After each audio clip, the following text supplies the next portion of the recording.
My mother-in-law cheated me out of my own home, but she had no clue I was ready to destroy her plan. I could barely feel my legs as I stepped out of my car, my body aching from 12 straight hours of patching people up, running from one patient to another, barely stopping to breathe.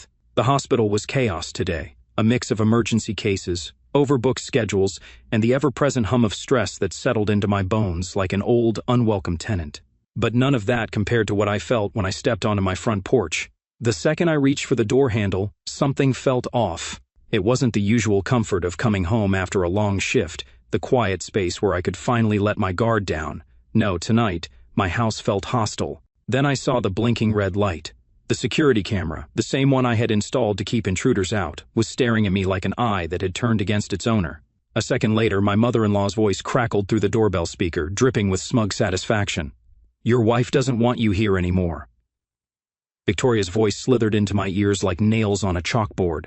"I have changed the locks. Go find somewhere else to live." I froze, not in shock. I had been expecting this for months, not in fear. I knew exactly who I was dealing with. No, I paused because I wanted to savor this moment. Because Victoria had just stepped into my trap, and she had no idea. I exhaled slowly, rolling my shoulders back, forcing the exhaustion out of my voice. Then, with a calmness that I knew would infuriate her, I smiled at the camera and said, "Okay, Victoria." I could almost hear her seething through the speaker. She wanted an explosion, a reaction. She wanted me to bang on the door like some desperate abandoned fool while she watched from the other side, reveling in my misery. But I wasn't about to give her that satisfaction. Instead, I let my gaze drift to the 3 cardboard boxes stacked neatly beside the door, my belongings shoved out like I was some unwanted guest. My clothes spilled out of the top one, a wrinkled mess. My work shoes, the ones I left by the door every night, were tossed in without care, one of them missing a shoelace. Sloppy work, Victoria. I took a step closer and lightly kicked the side of the top box. A few items tumbled out, including a framed picture of me and Olivia on our wedding day. The glass cracked right across my face, a cheap, deliberate move. Victoria wasn't just trying to kick me out, she was trying to erase me from my own life, and yet she had no idea who she was dealing with. I leaned against the porch railing, crossing my arms, my gaze locked on the camera. "Where's Olivia?" I asked, keeping my tone light, almost amused. Victoria's scoff crackled through the speaker, followed by the faint sound of her nails tapping against something, probably the armrest of my couch inside my house. "She's staying with us while she processes everything," she purred, stretching out the words like she was talking to a child. "She finally saw the truth, Lucas. This house belongs to our family, and you were never good enough for her or for it." Oh, there it was. Victoria had always loved playing queen of the castle, treating Olivia like her little princess who needed to be saved from my supposed unworthiness. From the very beginning, she had tried to break us. It started small, snide comments at family gatherings, backhanded compliments, little tests to see if I would snap. "Oh, you're a doctor? That's impressive, I suppose, but really, how will Olivia ever get the attention she deserves when you work such long hours? You should have seen her old boyfriends, Lucas. Such gentlemen, so devoted. It's a shame she had to settle. When those little digs didn't work, she got bolder. She started planting seeds of doubt in Olivia's mind, twisting every small issue into a catastrophe. Lucas works too much. Don't you ever feel lonely? A man should prioritize his wife over his career, sweetheart, don't you think? Are you really happy, Olivia? Or do you just think you are?" I knew what she was doing, and I played along because, if Victoria was predictable, she was also controllable. And tonight, she'd just proven me right. I took out my phone, tapping the screen casually. "I'll just call Olivia," I said. "Oh, Lucas." Victoria sighed dramatically. "She's changed her number. Fresh start and all that." I chuckled. That was bold even for her. "Fresh start?" I echoed, tilting my head. "You sure about that?" There was a pause, just a flicker of hesitation. Good. She didn't expect me to be this calm. She expected rage, chaos, a messy confrontation. Instead, I let the silence stretch between us, letting her feel the weight of my patience. Then I spoke again, my voice measured. "Victoria, I'm going to give you one chance to open this door and tell me what's really going on. Because right now you're committing several crimes, and I don't think you want me to start listing them." Another pause, this time longer. "Crimes?" She scoffed, but her voice wasn't as strong as before. I laughed, slow and deliberate. "That's cute," I said, "but here's the problem. You should have done your homework, Victoria. This house? It's mine. It was never in Olivia's name, not even for a second." Silence. I could almost hear the gears turning in her head, the realization sinking in. She thought she had won. She thought she had just removed me from my own home, humiliated me, cast me aside like some disposable mistake. But instead, she had just trapped herself. I took another slow step forward, adjusting my grip on my phone. "Would you like me to have my lawyer explain it to you?" I asked, already scrolling through my contacts. "Or would you rather I call the police first?" Another beat of silence. Then, for the first time, uncertainty crept into Victoria's voice. "David told me this was his house," she said, and for the first time, she didn't sound sure of herself. I smiled. "Oh, Victoria," I murmured, "you really should have checked the deed before pulling this stunt." And with that, I turned, walked back to my car, and dialed my next call. It was time to watch Victoria's empire crumble. I sat in my car, fingers drumming lightly against the steering wheel, watching my own house through the windshield. The porch light flickered above the front door, casting long shadows across the boxes of my belongings. A cruel little touch, really. Victoria wanted this to feel like an eviction, wanted me to see my life tossed outside like yesterday's garbage. She thought she'd already won. I sighed, rolling my shoulders, the exhaustion from my hospital shift finally settling in now that the adrenaline was fading. I was tired, but not defeated. No, this was just the beginning. Victoria had played her move. Now it was my turn. I unlocked my phone and scrolled down to Natalie's number. She answered on the second ring. "Tell me it's finally happening." I smirked. "It's happening." She changed the locks, tossed my stuff outside, and tried to claim Olivia wanted me gone. A low whistle. "Oh, Victoria. She really thought she could just throw you out of your own house?" Apparently, Natalie sighed, but I could hear the satisfaction in her voice. "Lucas, I told you this day would come. You were right to put everything in your name." She thought Olivia was on the deed. That woman really doesn't believe in reading fine print, does she? I chuckled, but it was empty. She also said Olivia changed her number. That made Natalie pause. "You think Olivia actually went along with this?" No, the answer was immediate. Whatever had happened between us recently, whatever doubts Victoria had tried to poison Olivia with, I knew my wife. Olivia wasn't cruel, she wasn't heartless. She wouldn't just disappear on me like that unless she wasn't the one making the decisions. Natalie must have heard the shift in my tone. "You think Victoria did something to her?" "I don't know," I admitted, rubbing the back of my neck, "but something doesn't add up." "Olivia would have talked to me first. She wouldn't just vanish." A pause then. "Want me to send the police?" I considered it. It would be the logical next step. Document Victoria's illegal eviction attempt, have officers escort me inside, and get everything on record.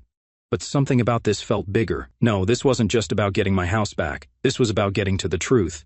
"Not yet," I told her. "Let me try something first. Just don't get yourself arrested or killed. If I do, you'll get a fantastic lawsuit out of it." Natalie snorted. "If you die, I'm getting a raise first." I ended the call, my smirk fading as I scrolled to the next number on my list, Ryan. I hesitated for only a second before hitting call. He picked up almost immediately. "Lucas?" "Yeah." A breath of relief. "Man, I've been trying to reach Olivia all day. She's not answering and Mom's acting weird." I sat up straighter. "What do you mean?" "I called her earlier, asked where Olivia was. She just gave me some vague crap about letting her rest and giving her space. That wasn't good." Ryan continued. "Then I asked about you and she told me, get this, that you left on your own." A pause then. "Lucas, what's going on?" I exhaled. "She locked me out of my own house, changed the locks, dumped my stuff outside, told me Olivia wanted me gone." Silence then. "Mom's lying." I nodded even though he couldn't see me, I know. Ryan cursed under his breath. "You think Olivia's okay?" "That's what I need to find out."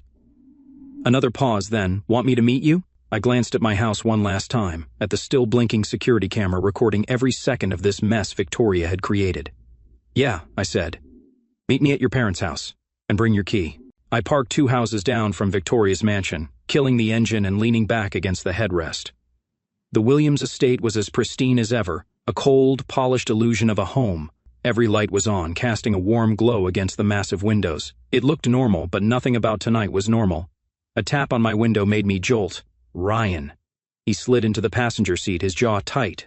"This is insane." "Yeah." He let out a shaky breath. "If Olivia is in there, we're getting her out." "Agreed." Ryan turned the key in the front door, and we stepped into the silent house. Everything was perfect, too perfect. The furniture was untouched, the air thick with the scent of Victoria's favorite lavender candles. It was like stepping into a museum exhibit, not a family home. Ryan headed toward the upstairs bedrooms while I moved toward the study. If Olivia was anywhere, it would be here. I pressed my ear against the heavy wooden door. Silence, then a shuffle. My pulse spiked. I knocked lightly. "Olivia?" A pause, then a groggy, slurred voice. "Lucas?" I pushed the door open, and there she was, sitting in one of the leather chairs, wrapped in a thick blanket, her head leaning slightly to the side. Her eyes were glassy. Something was very, very wrong. I rushed her, crouching down, cupping her face. "Liv, look at me. What's wrong?" She blinked slowly. "I don't know." Ryan appeared in the doorway, his face pale. Jesus Christ. Olivia leaned against me, struggling to keep her eyes open. "I feel weird." My blood turned to ice. She was drugged, and I knew exactly who was responsible. Victoria had done something, and now I had all the proof I needed. I pulled out my phone. "Ryan, call an ambulance." "Lucas." "What? Call the damn ambulance." I wasn't playing anymore. Victoria thought she could take everything from me. She thought she could control Olivia. She thought she had won. She had no idea what was coming next.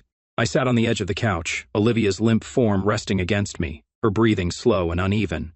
My hands clenched into fists as I listened to the seconds tick away on the grandfather clock across the room. Ryan stood near the door, his face pale, phone pressed to his ear. "Yes, we need an ambulance. Possible overdose or intoxication. She's barely responsive." Overdose.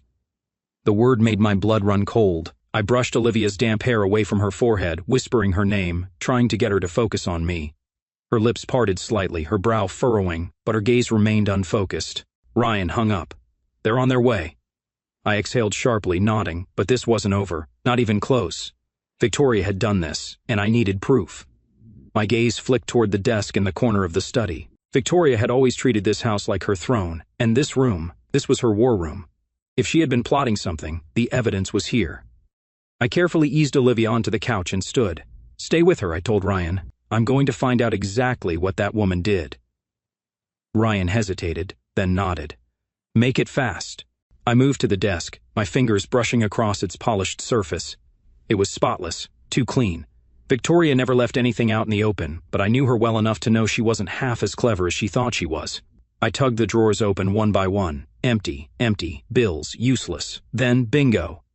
A small velvet pouch hidden beneath a stack of documents. I grabbed it and pulled the string loose. A bottle of prescription pills tumbled into my palm. My stomach twisted. I turned the label toward the dim light. Lorazepam, a powerful anti-anxiety medication. At high enough doses, it sedated, it confused, it made people compliant. Olivia had been drinking tea every night, hadn't she? I could still hear Victoria's voice. "Os, you work too hard, sweetheart. You need to relax. Let me make you some tea." It wasn't relaxation, it was control. The rage boiled so fast I had to take a deep breath to keep my vision from blurring. I turned to Ryan, who was staring at me, his jaw tight. "What the hell is that?" I tossed the bottle onto the desk. "Victoria's been drugging Olivia." Ryan paled. "That's... Jesus. That's why she's been so out of it lately. I thought she was just overwhelmed, but..." He trailed off, his expression hardening. "She's been poisoning her." I nodded grimly. "And now we have proof." The door creaked open, and for a second my heart slammed against my ribs, expecting Victoria. Instead, Mark stepped in, his eyes darting between us. "The paramedics are pulling in," he said. "We need to move." I grabbed the bottle of pills and shoved them into my pocket. "Let's go." The next 20 minutes were a blur of flashing lights, hushed medical jargon, and me gripping Olivia's hand as the paramedics checked her vitals. Her heart rate was slow. Not dangerous, but concerning. One of the medics, a woman in her late 50s, gave me a pointed look. "She's been on something." "Any idea what?" I pulled the bottle of lorazepam from my pocket and held it out to her. I think it's been slipped into her food or drinks for weeks." Her brows shot up, but she took the bottle without question. "We'll do a full tox screen at the hospital, but if you're right, someone's been drugging her consistently." Someone. We both knew exactly who. Ryan and I followed behind as they wheeled Olivia out of the study and toward the ambulance. I was just about to step into the back when a voice cut through the night air. "What the hell is going on?" "Victoria." She stood on the front steps, wrapped in a silk robe, her expression twisted into something between rage and faux concern. Her eyes flicked to Olivia, then to me. I didn't say a word.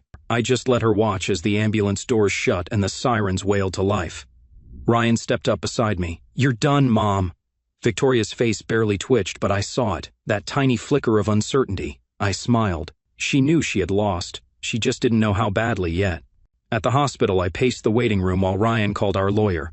The fluorescent lights buzzed overhead, and the antiseptic smell clung to my skin, but I barely noticed. My mind was spinning. Olivia had been drugged for weeks.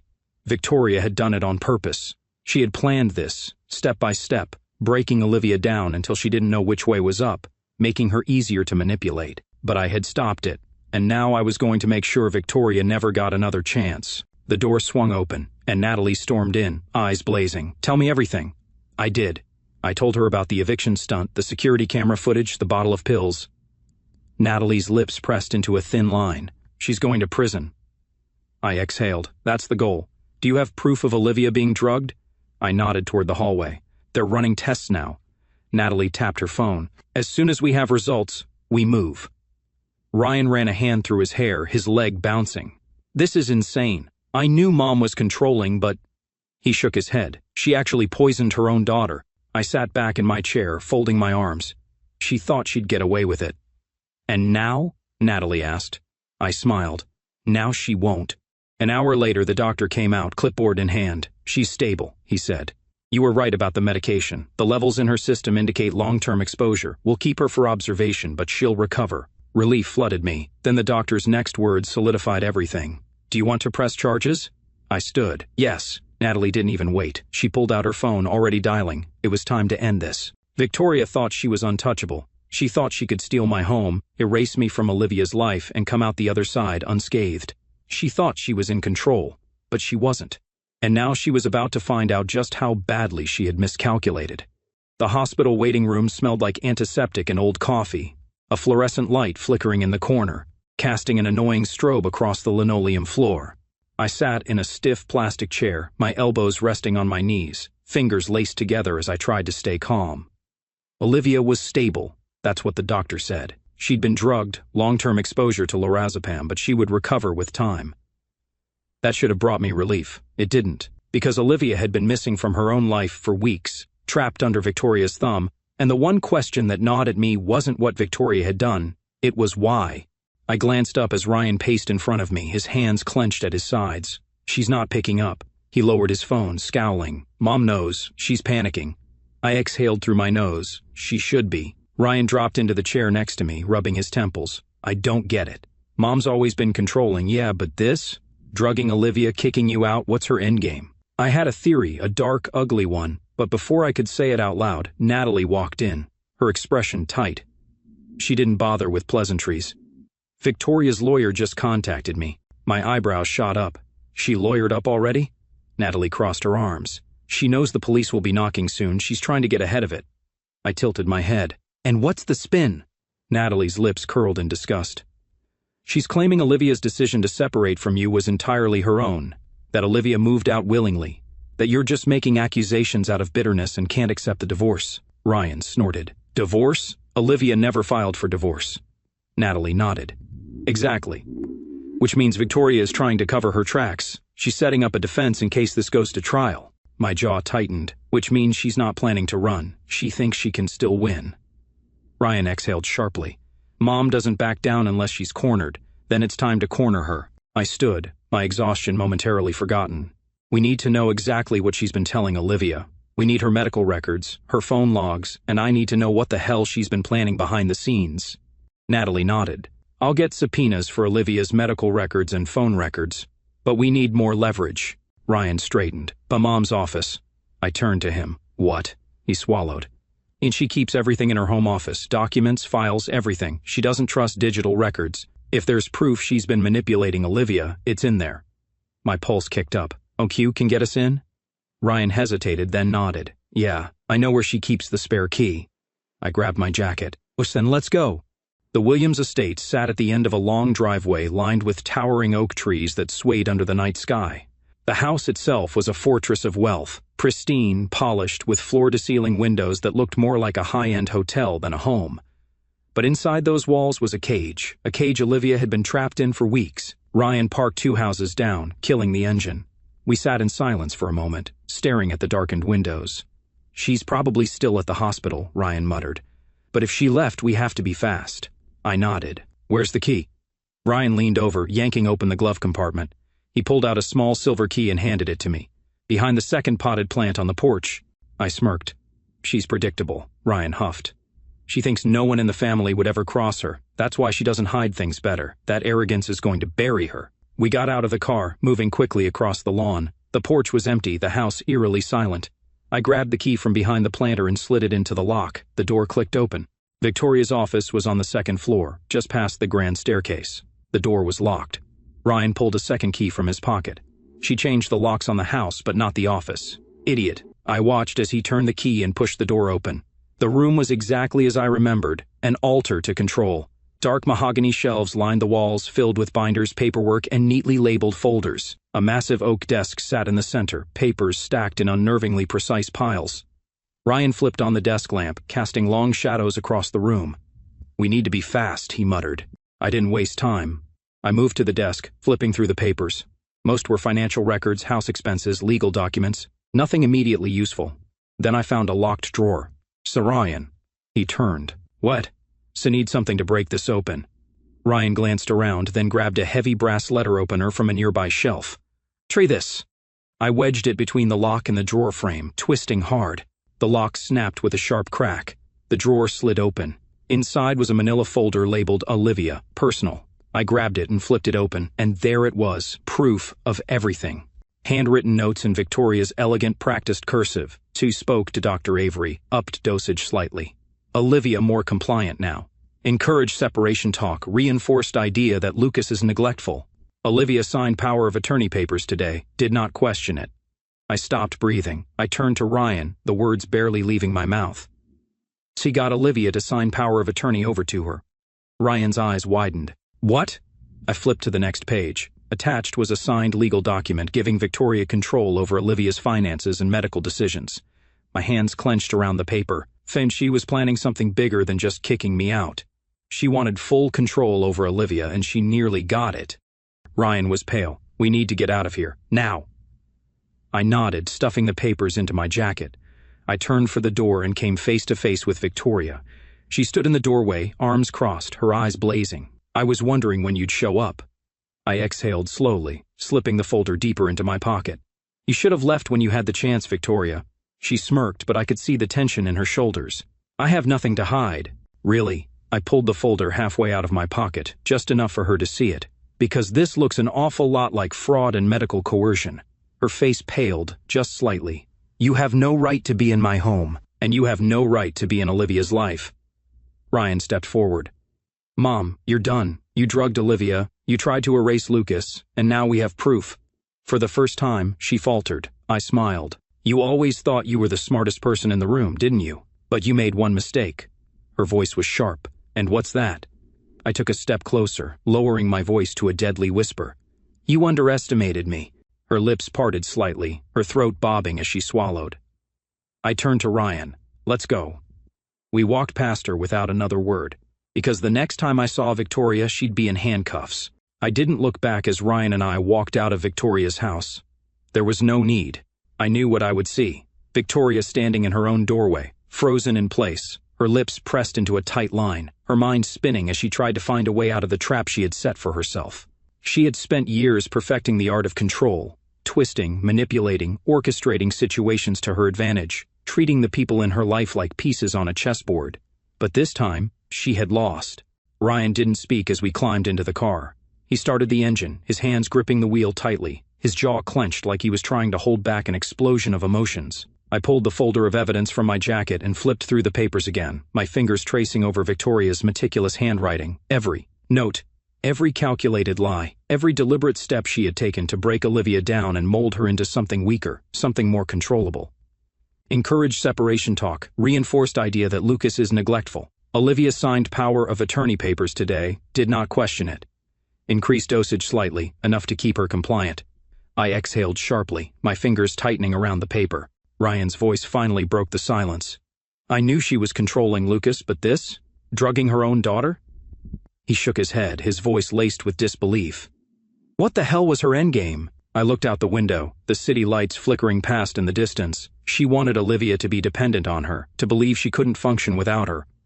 Ryan scoffed. "Why? She already controlled everything Olivia did. Why go this far?"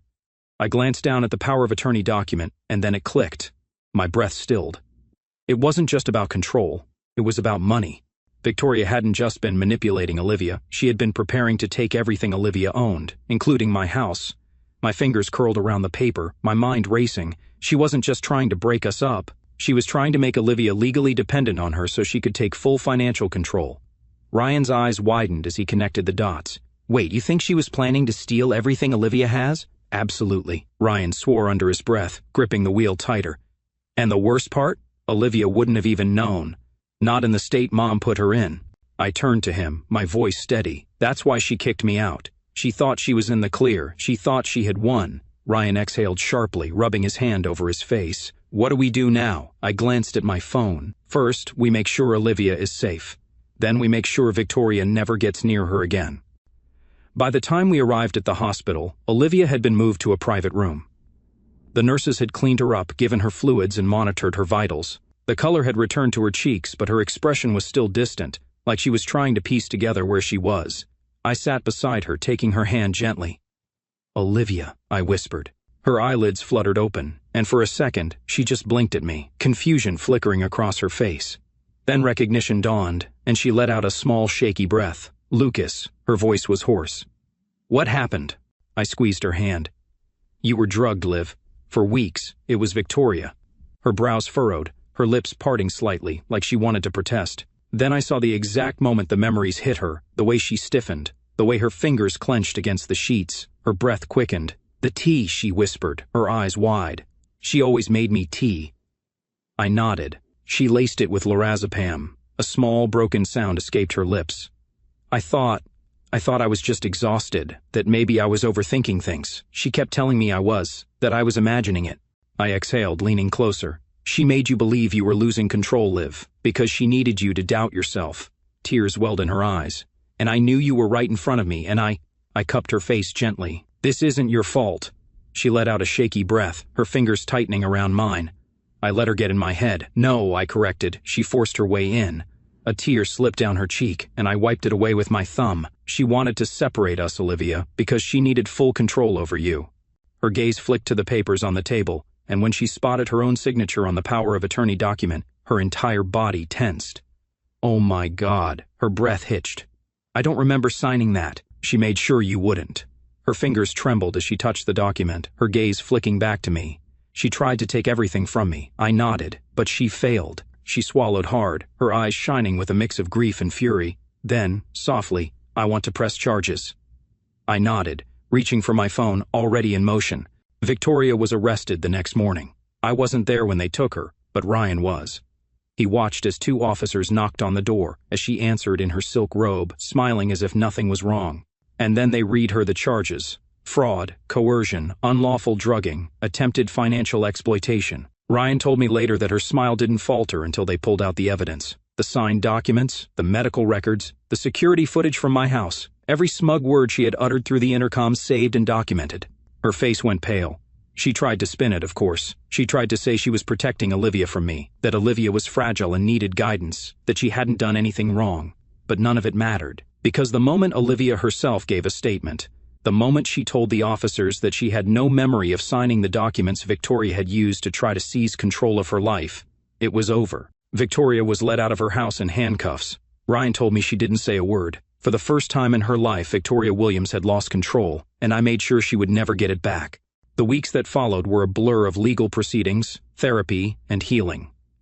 Olivia stayed in the hospital for a few days, slowly detoxing from the medication Victoria had slipped into her system. She had moments of guilt, moments where she wondered how she hadn't seen it sooner.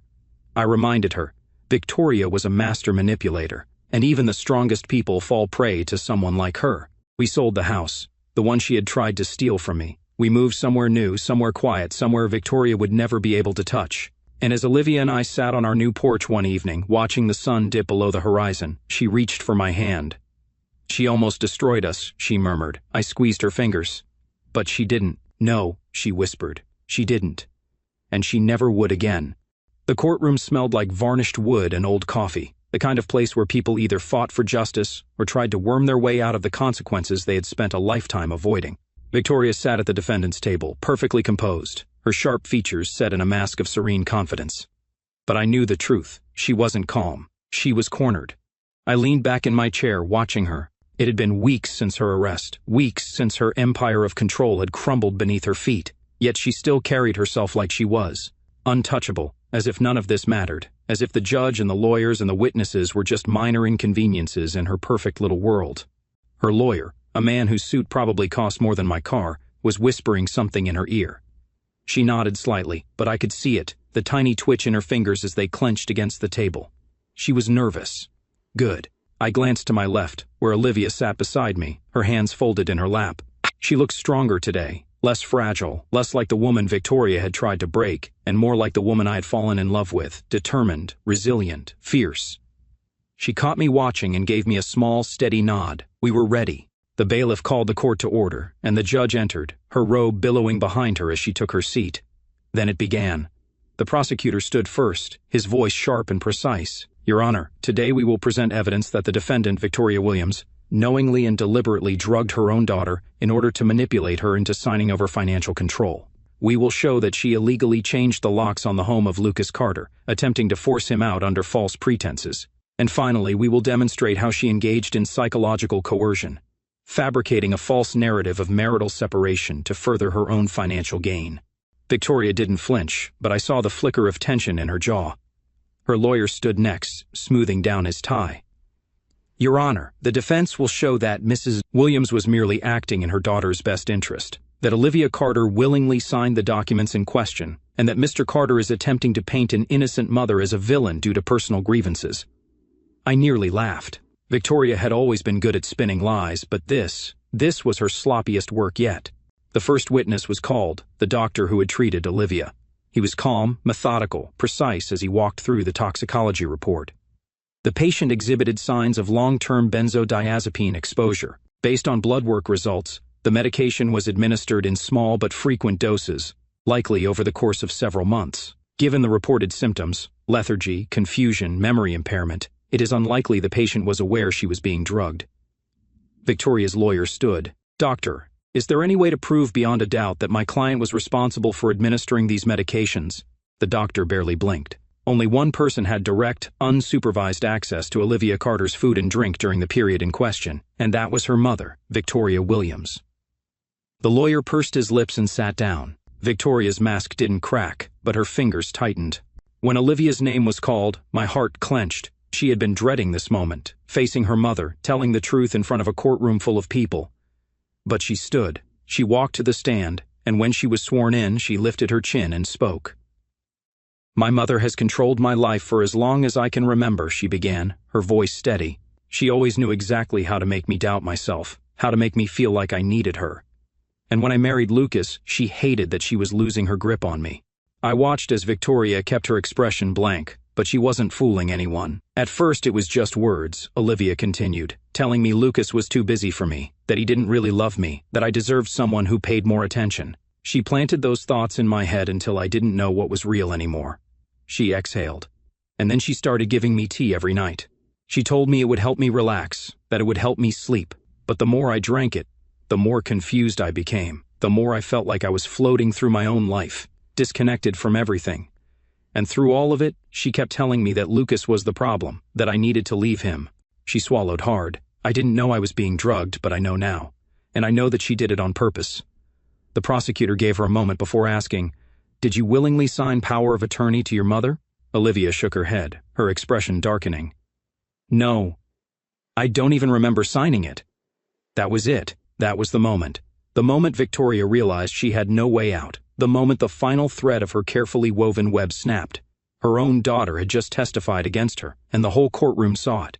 Victoria's lawyer tried to fight back. He questioned Olivia's memory. He argued that the evidence was circumstantial. He tried to make me out to be some vindictive husband trying to punish his mother-in-law, but it was useless. The medical records, the documents she forged, the security footage of her changing the locks on my house, it was all there. And when the jury returned, it took them less than 2 hours. Guilty on all counts. Victoria's mask finally cracked. Her lips parted slightly, her eyes darting to the judge as if she could somehow convince them to change their minds. But she couldn't. The judge's voice was firm. Victoria Williams, you have been found guilty of multiple counts of fraud, unlawful administration of a controlled substance, and coercion. You are hereby sentenced to 15 years in federal prison. 15 years. Victoria let out a slow breath, her fingers gripping the edge of the table, but there was nothing she could do. The bailiff stepped forward, handcuffs glinting under the courtroom lights. and for the first time in her life, Victoria had no control. I didn't watch as they led her away. I didn't need to. Instead, I turned to Olivia. She looked tired but relieved, like a weight she had carried for her entire life had finally been lifted. She turned to me, exhaling softly. "And it's over," I nodded. "Yeah, it is." We walked out of the courthouse together, hand in hand. Victoria had spent years trying to control us, manipulate us, tear us apart, but in the end, she had only proven how strong we were together. The day after the verdict, I woke up in a house that finally felt like a home again. For the first time in months, I wasn't on edge, waiting for the next bomb to drop, the next manipulation to twist Olivia against me, the next mind game Victoria had crafted from the shadows. She was gone, out of our lives. 15 years, a decade and a half of watching the world move on without her. And yet, I knew it wasn't truly over, not yet. Because damage like Victoria's didn't just disappear overnight. It lingered. It settled in the cracks of a person's mind, whispered doubts even when the voice that planted them was locked away behind bars. And right now, Olivia was still listening to those whispers. I found her on the back porch, sitting on the wooden swing we had built together years ago, her hands curled around a steaming cup of coffee. Her gaze was distant, watching the sunrise, but I could tell she wasn't really seeing it. I sat beside her. She didn't look at me right away, just let out a quiet sigh. "I don't know what to do now."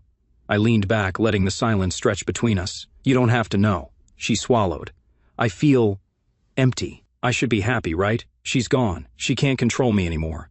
But it doesn't feel real. It feels like..." She exhaled, shaking her head. "Like she's still there, in my head. Like she's still pulling the strings, even from a prison cell." I reached out, tucking a stray strand of hair behind her ear. That's what she wanted. She didn't just want control over your life. She wanted control over your mind. Her fingers tightened around her mug, and she got it, for a while. "But not anymore," I said. She finally turned to look at me, her blue eyes clouded with something raw. "How do I move on from this, Lucas? How do I stop feeling like I was just some puppet in her hands?" I thought about that for a moment, thought about everything Victoria had done to her. Then I spoke. "By making choices for yourself again. By remembering that every step you take from here on out is yours." A long silence, then, softly, "What if I don't know who I am without her influence?" That broke something in me, because that was the real damage Victoria had done. Not just the drugging, not just the fraud. She had stolen Olivia's identity and tried to replace it with something she could control. I reached for her hand, squeezing gently. Then we figure it out together. She stared at me for a long moment, then finally she exhaled. "Okay." Over the next few weeks, Olivia took small steps toward reclaiming her life. It started with simple things, making choices without second-guessing whether Victoria would approve. She picked out new furniture for our bedroom, replacing the old set Victoria had chosen for us years ago. She started cooking again, meals she liked, not the ones her mother had insisted were proper for a lady. But the biggest change? She stopped waiting for permission. Victoria had spent years conditioning Olivia to seek her approval for every little thing, what to wear, what to eat, who to talk to. Now she was learning how to make her own decisions again. One afternoon, she walked into the living room holding an envelope. I raised an eyebrow. "What's that?" She sat beside me, turning the envelope over in her hands. "A letter. From her." I stilled. Victoria. Even from behind bars, she was still trying to reach her. "You don't have to read it," I said carefully. "She doesn't get a say anymore." Olivia hesitated. Then, without another word, she stood, walked to the fireplace, and tossed the envelope into the flames. I watched as the paper curled, darkening, turning to ash. She watched too, and when it was nothing but embers, she turned back to me. "I don't need to hear what she has to say." I smiled. "No, you don't." For the first time, she smiled back. A month after Victoria's sentencing, Olivia came to me with an idea. "I want to sell the house," she said one evening, curled up beside me on the couch. "The one we lived in before." I blinked. "Are you sure?" She nodded. "It's not ours anymore, Lucas. It never really was. It was a battlefield, a place where she fought to keep us apart. And I don't want to live on a battlefield." I understood. "So we sold it. We bought a small farm outside the city, somewhere quiet, somewhere untouched by Victoria's influence. It wasn't just a fresh start. It was ours." One night after we had moved in, Olivia and I sat on the porch, watching the sky darken, the stars blinking into existence one by one. She leaned her head on my shoulder. "Do you think she's still angry?" I smirked. "Oh, she's furious." She chuckled softly, shaking her head. "Good." Then, after a long pause, she whispered, "I feel free." I wrapped an arm around her, pressing a kiss to her hair. "You are," because Victoria had spent years trying to keep Olivia caged, and in the end she had only taught her how to break free. Every few months another letter from Victoria arrived. We never read them. Instead, Olivia kept them in a file in Natalie's office, a precaution. Because if there was one thing we had learned, it was that Victoria never truly gave up. But she was powerless now, just a woman in a cell, scribbling words that would never be read. Her influence was gone, her control was gone. And we had won. One evening, as we watched the sunset, Olivia turned to me, her expression thoughtful. "Do you think people like her ever change?" I thought about that for a long moment, then shook my head. "No. I think they just get better at pretending." She nodded, looking out at the horizon. "I used to think she loved me." I swallowed hard. Maybe in her own way she did. But real love doesn't look like that. She reached for my hand. "No, it doesn't." We sat in comfortable silence, watching the sky shift from orange to purple. Victoria had spent years trying to tear us apart. She had thought she was the one with all the power. But in the end, she had only proven how strong we were together. And that was the real victory. The first morning in our new home, I woke up to the sound of birds instead of the distant hum of city traffic. The air smelled like fresh soil and morning dew, a welcome change from the clinical sterility of the hospital and the suffocating tension of our old life. For the first time in a long time, I woke up without dread sitting on my chest.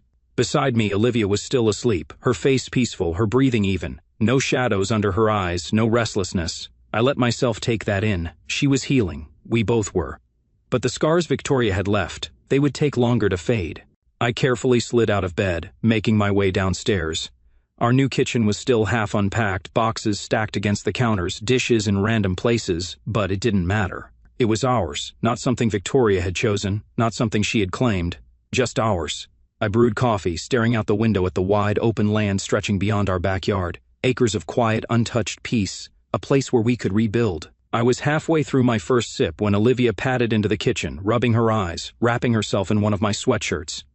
"You're up early," she mumbled, stealing my coffee. I smirked. "Slept too well, I guess." She hummed, stepping closer. "This place doesn't feel real yet," she admitted after a moment. I wrapped an arm around her waist, resting my chin on top of her head. "It will," she sighed, leaning into me. "Do you think we'll ever stop looking over our shoulders?" I was quiet for a moment, then truthfully, "I don't know. But I know we don't have to anymore." She didn't reply, but her fingers tightened around the coffee mug. We stood there like that for a while, breathing, existing, free. The letters still came, once every few months. An envelope would arrive, always from the same sender, Victoria. She hadn't accepted her fate. Of course she hadn't. Even behind bars, she was still trying to reach for the strings she had once pulled so easily. The first letter had been a plea for forgiveness. The second, anger, blame, justification. By the third, she had resorted to thinly veiled threats, warning Olivia that she would one day regret turning her back on her mother. Olivia didn't read them, but she didn't throw them away either. They were kept in a file in Natalie's office, unopened. A precaution, a reminder, a symbol of everything Victoria had lost. But it wasn't until one particular letter arrived, 6 months after Victoria's sentencing, that I saw something shift in Olivia. We had been sitting on the porch, watching the sun dip below the horizon, when she turned to me, an unread letter resting in her lap. "Do you think she'll ever stop?" I didn't need to ask who she meant. I glanced at the envelope. "No, but it doesn't matter. She has no power here." She traced her fingers over the paper. "I hate that she still tries." I watched her carefully. "What are you thinking?" A long silence, then finally, "I want to write her back." That surprised me. "Are you sure?" She nodded, exhaling slowly. "But not for her. For me." Olivia wrote it that night, not long, not emotional, not some grand declaration of closure, just the truth. She let me read it before she sealed the envelope. "Victoria, you always told me that I needed you, that I was nothing without you. You convinced me that I was weak, that I couldn't think for myself, that I would fall apart if I ever let go of your influence. But you were wrong. I'm stronger than you ever gave me credit for, and I will never let you control me again. I will not read another letter from you. I will not waste another second thinking about the person you tried to turn me into. You do not exist in my life anymore. Goodbye, Olivia." She sent it the next morning. We never received another letter. Not one. Victoria had lost, and she finally knew it. A year passed, a year without manipulation, without mind games, without fear, and slowly we built something new. Olivia started painting again, something she had once loved before Victoria convinced her it was a waste of time. I took up carpentry, something I'd always wanted to learn but never had time for. We built furniture together, filled our home with things we had created with our own hands. No traces of the past, only new beginnings. One afternoon, as Olivia worked on a canvas by the window, I watched her in silence. She was glowing, alive, not the hollowed-out version of herself that Victoria had tried to create. I walked over, pressing a kiss to the top of her head. She looked up, smiling. "What?" I smirked. "Nothing. Just like seeing you happy." Her eyes softened. "I am happy, Lucas." I brushed my fingers against her cheek. Good. Because happiness, that was the one thing Victoria never wanted us to have. And now, it was ours.